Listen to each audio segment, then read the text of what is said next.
Hello students, today we are going to start our unit number 7 and the name of unit 7 is Dual Nature of Matter and Radiation. Dual nature means double nature. We are going to study of what? Of these two categories, matter and radiation. So first of all, let us understand originally what is matter and what is radiation. Okay, so let us discuss. Our first category is matter. Matter means having mass. So matter or particle means having mass. Mass is the property of the matter. Example is any particle like electron. Okay, so since electron is having the mass, that's why electron is considered as particle. Okay, now second category means radiation. What is the meaning of radiation? Radiation means wave. And what is its property? Every wave is having wavelength. Okay, so each radiation or the wave is having already the wavelength. Example is what? Example is light. Light is wave only. Okay, now these are the original natures of these things. So matter has one nature, particle nature, and radiation has one nature, wave nature. Now in this chapter we are going to little extend now. What we are going to discuss? We are going to discuss this thing that light is other than having wave nature, it is also having particle nature. Okay, so light is having particle nature also. In the same manner, whatever is already particle like electron, it is having wave nature also.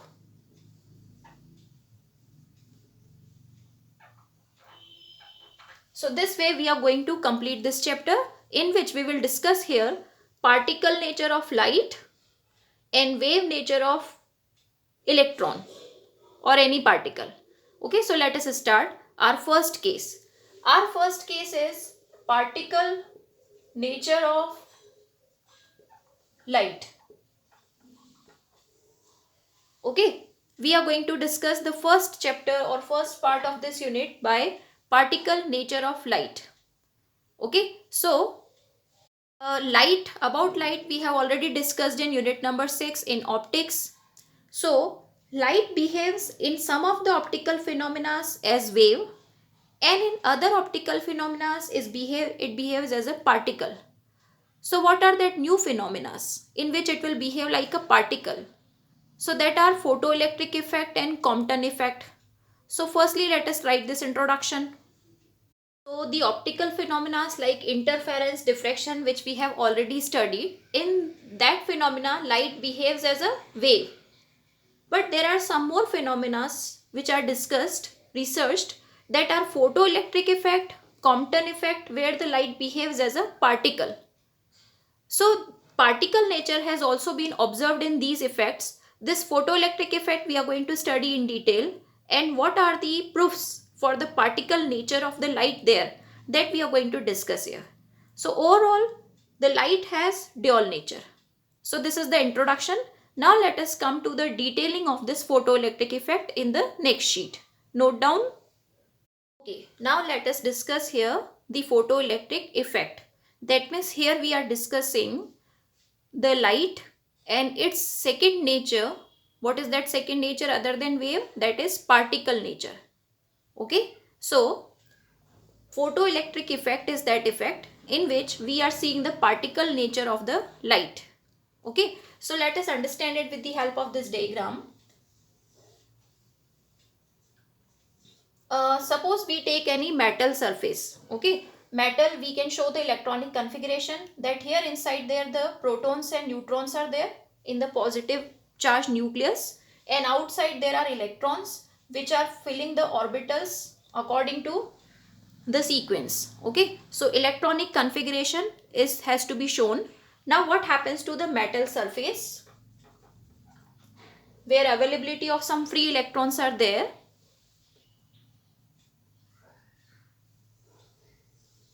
Suppose we are talking about this electron. So this is the metal surface where availability of the free electrons are there.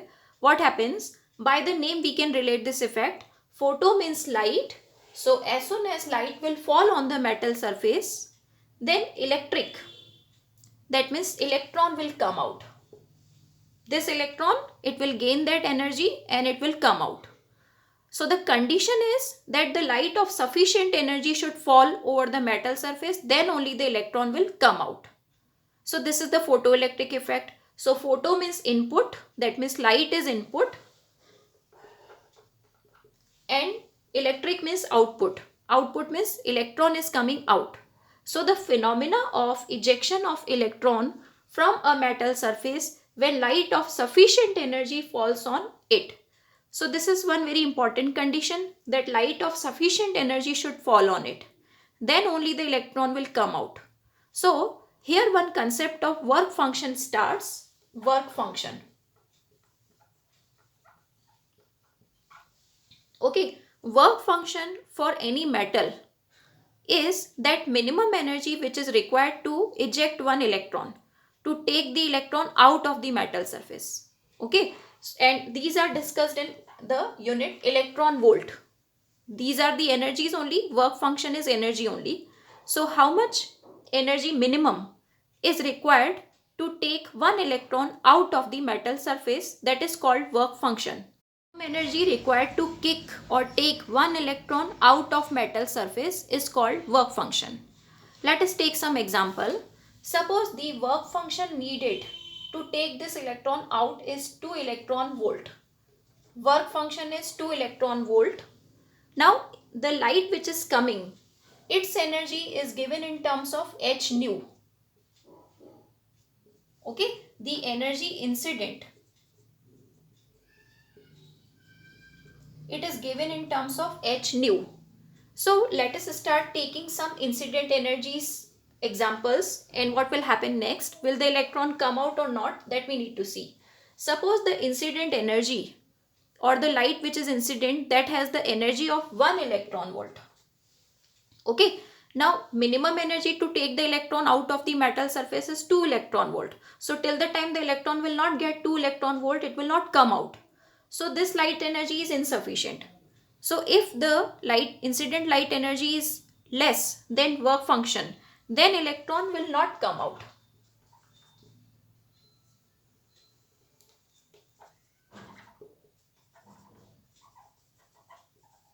Or we will say that no photoelectric effect will take place. Now suppose we take 2 electron volt incident energy. So you see now, if the light of 2 electron volt is incident and work function is also 2, so it is sufficient to take the electron out. Okay, this is also 2. So the electron will come out, but it will be stationary only. So here electron will come out or photoelectric effect will take place, correct? But whole energy has been already used. So 2 electron volt incident, 2 electron volt utilized in taking the electron out. So electron which is coming out, that is stationary only. No extra energy is left with this electron. In the same manner, if we increase the incident energy and we make it 3 electron volt. This energy is 3, 2 is required for the work function. That means still the electron is left, electron will come out and it will carry the remaining energy with it. So if the electron is carrying any extra energy with it, that means the electron is having the kinetic energy. Okay, so this way the electron which is coming out, that is a moving electron or running electron. Okay, so this is the idea about the photoelectric effect. So what we have discussed here, if the light of sufficient energy falls on the metal surface, then ejection of electron takes place. And what the ejection of electron is decided by one term, that is work function. Okay, this is the work function, minimum energy required to take one electron out. Now let us combine all these points in form of an equation.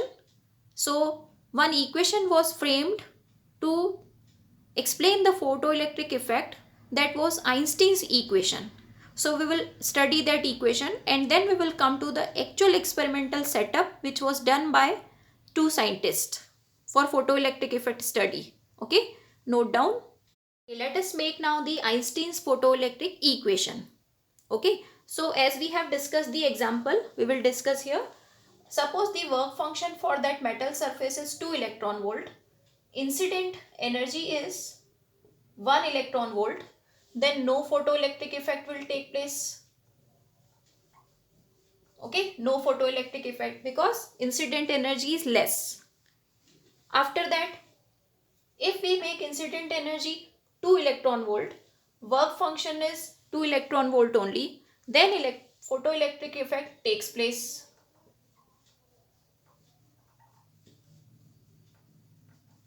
Then if we make incident energy 3 electron volt, work function is still 2 electron volt. So electron will come out, photoelectric effect will take place, plus so electron will carry 1 electron volt energy with it. In the same manner, let us continue with this example.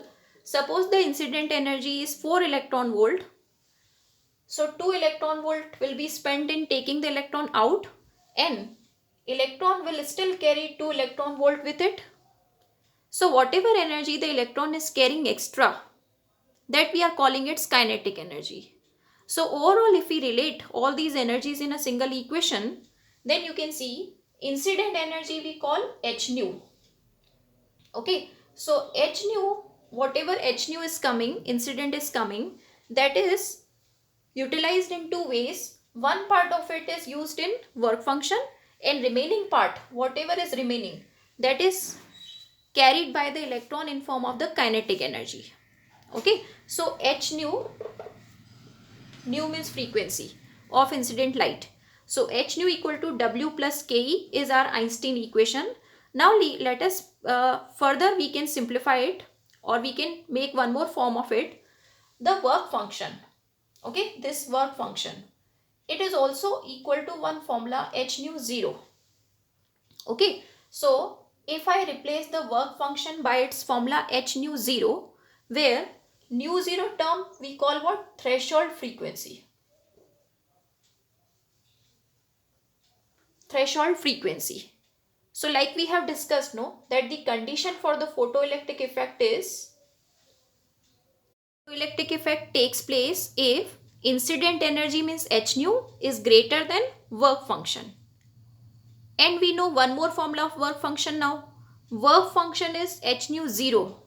Okay, so we can also write the condition this way. Incident energy should be greater than h nu 0. If h cancel, so nu should be greater than nu 0. Or we can say that incident frequency should be greater than threshold frequency of metal.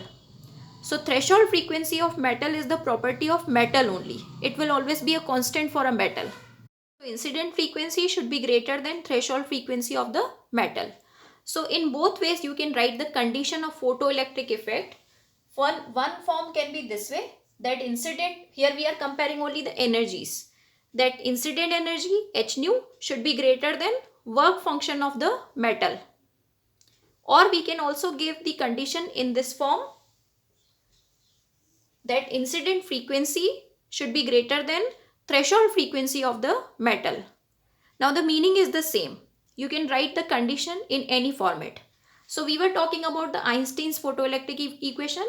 H nu is utilized in two parts. One part of it is used in making the electron free or out of the metal surface, that is called work function, and remaining energy which is left, that is like this, that is carried by the electron in form of kinetic energy.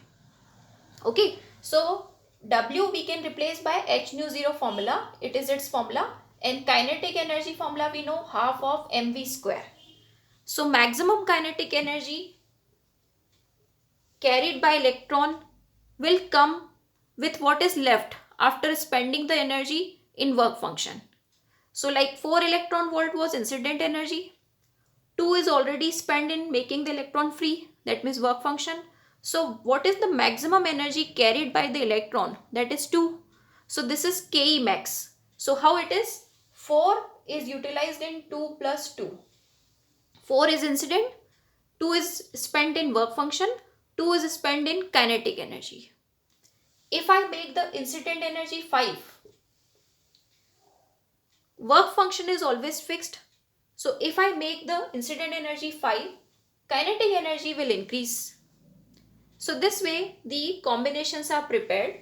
So finally this equation which we have discussed now, That is called our Einstein's photoelectric equation.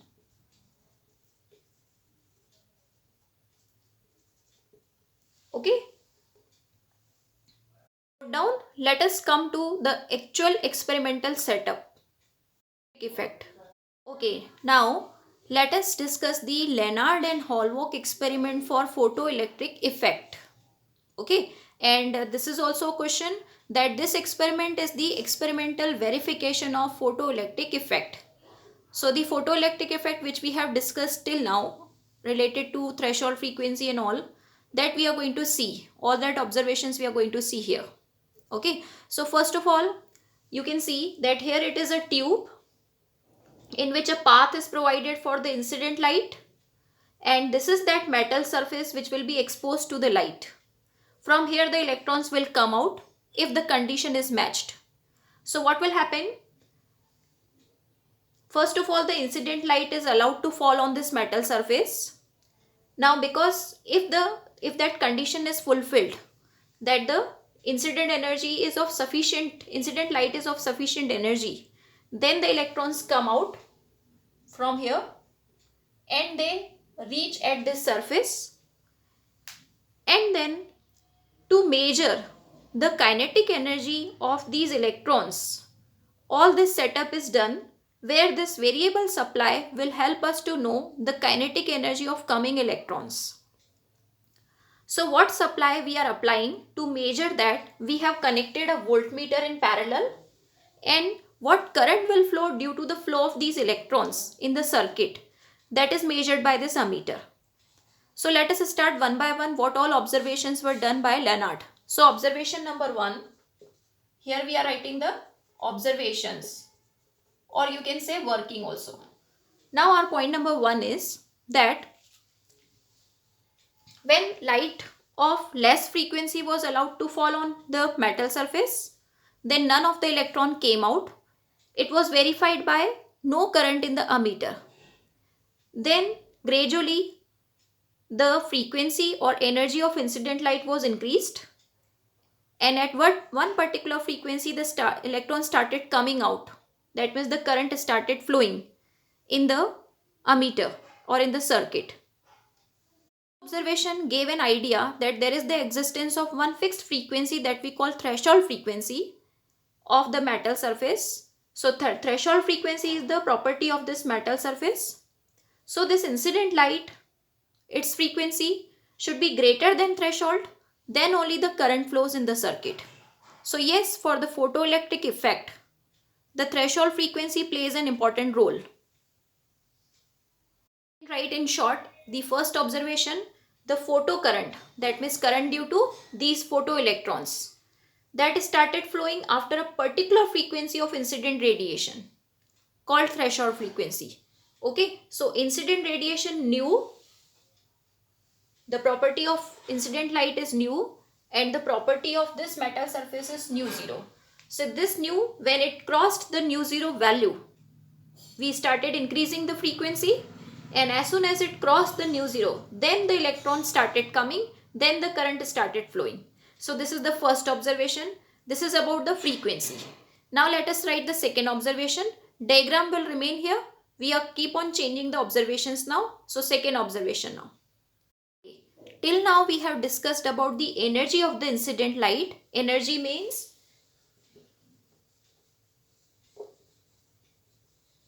h nu. So energy is related to frequency. Energy and h nu. Energy equal to h nu means energy is related to frequency. Now in the same manner, we have another term related to incident light, that is intensity.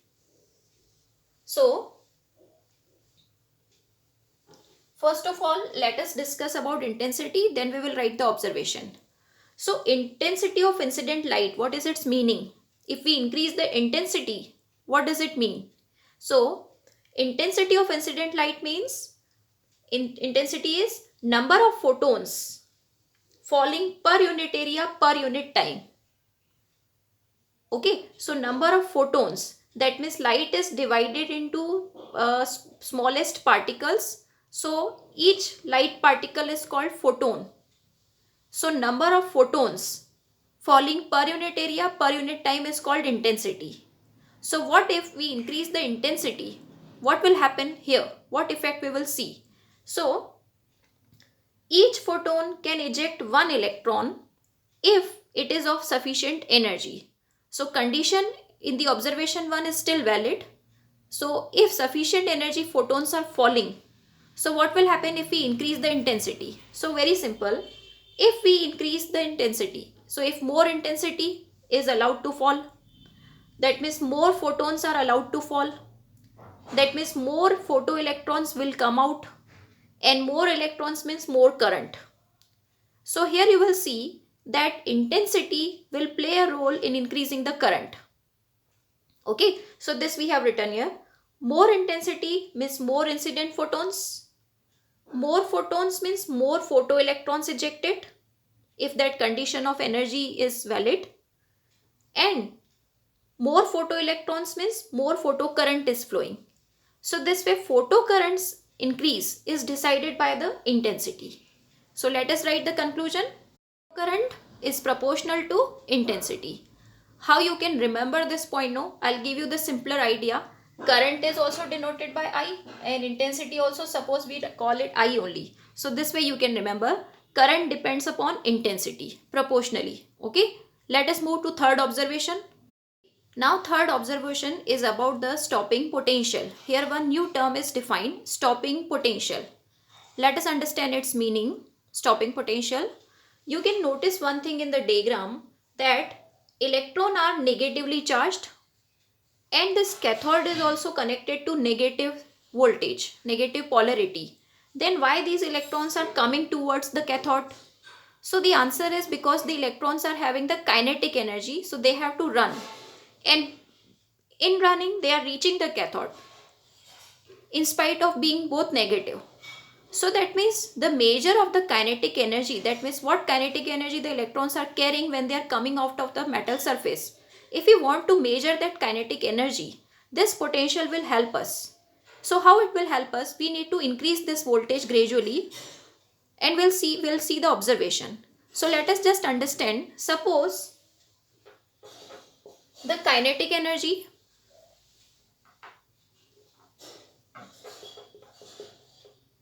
carried by the electrons. Suppose 3 electron volt. Okay, 3 electron volt is carried. We have to measure it. What we will do now? We will start applying the voltage here and we'll start increasing it. Suppose initially the voltage applied is here 1. Okay, voltage applied here is 1 volt. Okay, so what will happen? The electrons have to come here. If there was no potential, they don't have to face any potential. But if there is this one potential, 1 volt potential, these electrons have to spend some of their energy in overcoming this potential. So what energy they will spend in overcoming the potential of 1 volt? So the work done formula is QV. Work done formula is QV. So the work done in overcoming the potential will become what? Q means 1 electron and V means 1 only. So 1 EV voltage is spent, 1 EV energy is spent in overcoming this 1 volt potential. I hope you have understood what I am telling you here. Suppose the kinetic energy carried by the electrons is 3 electron volt. Now to measure it, we will start increasing this voltage. Suppose we are keeping this voltage 1 volt. So this 1 volt will be applied here. So the electrons, if they have to reach here, at least this 1 volt they have to overcome, because both are negative. So to overcome this 1 volt, they have to spend there some energy. So that energy is calculated by the work done. Work done formula is Q into V. So Q means electron, E, and V means 1 volt. So 1 EV energy will be spent in overcoming. That means out of 3 electron volt kinetic energy initial, 1 is already spent. So the electrons which will reach there at the cathode, they will carry less energy. That means 2 electron volt energy they will carry, they will reach there. Yes, they will reach there. Now suppose I am increasing the voltage here 2. Okay, then the work done in overcoming this voltage 2 will be more now. So that will be 2 EV now. So that means out of 3 EV, 2 EV will be spent in overcoming this voltage. So still, since the energy is left with the electron, they will reach there. Now I am increasing this voltage to 3. As soon as I make it 3, so how much energy the electrons have to spend in overcoming this voltage? That will be 3 EV. So that means now whatever 3 EV the kinetic energy was present with the electrons, that is completely spent in overcoming this voltage or repulsion. So that means now electron do not have energy. So electron do not have energy, that means they will not reach at the cathode. So at that time the photoelectric current will become 0. This will be ensured by the ammeter's reading. So stopping potential is that 3 volt. Okay, stopping potential is that 3 volt. Clear? So that means the stopping potential is that minimum potential at the cathode which makes the photocurrent 0. So this gives us the idea that what was the kinetic energy of the initial electrons. What was the kinetic energy of these photoelectrons. So this way kinetic energy and work done at this stage are equal. So kinetic energy is equal to EV0, we can write it. V0 means 3 volt. So V0 is that stopping potential. So this is one more formula which we have prepared here in our observation number 3rd. What was the observation done by Lenard and Hallwalk about its stopping potential? By gradually increasing the cathode voltage, the energy of the electron decreases, as we have seen, because some energy is spent already in overcoming this voltage. This we have seen. At one particular voltage V0, no electron reaches at cathode. That voltage is called stopping voltage or stopping potential. Now we have seen that stopping potential comes in this formula. EV0 is equal to Ke. And we have seen in the Einstein equation that Ke is proportional to frequency of the incident light. So stopping potential is proportional to Ke and Ke is proportional to frequency. Thus stopping potential depends upon the frequency. So this is our 3rd observation. So here the stopping potential is that potential which will make the photocurrent 0 or emitter reading 0. So stopping potential also varies if we vary the incident frequency. Okay, so they are connected with respect to each other. So this is the 3rd observation. Note down these observations. So this is the complete experimental study of photoelectric effect. Now all that conclusions which have been derived, that we can list down in form of photoelectric laws of photoelectric emission. Okay, in which we will study all these graphs also. Like here they are proportional, so we need to draw that proportional graph between V0 and U. So here the study is over. Now laws are remaining.